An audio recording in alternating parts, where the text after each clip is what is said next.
रवि एक रात देर तक ऑफिस में काम करके निकला। शहर से दूर उसके गांव जाने वाली सड़क सुनसान और अंधेरे से भरी थी।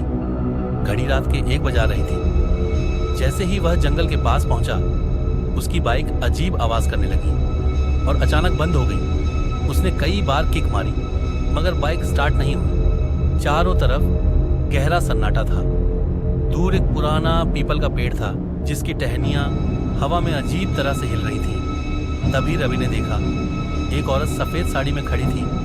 उसके लंबे बाल उसके चेहरे को ढके हुए थे। वह धीरे धीरे उसकी ओर बढ़ने लगी। रवि का दिल जोरों से धड़कने लगा। उसने डरते डरते पूछा, कौन हो तुम?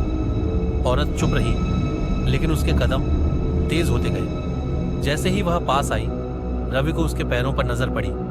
वे हवा में लटके हुए थे। डर के मारे रवि ने बाइक को तेजी से धक्का दिया और भागने की कोशिश की, लेकिन उसके कंधे पर किसी ने ठंडी उंगलियां रख दी। उसने डर से पीछे मुड़कर देखा। वह औरत अब उसके ठीक सामने थी। उसका चेहरा विकृत और आंखें खून से लाल थीं। अचानक एक जोरदार चीख गूंज उठी और रवि बेहोश हो गया। सुबह गांव के लोग उसे सड़क किनारे बेहोश पड़ा मिला। जब उसने रात की घटना बताई, तो गांव के बुजुर्ग बोले, यह वही औरत थी जिसने इसी जगह कई साल पहले आत्महत्या की थी।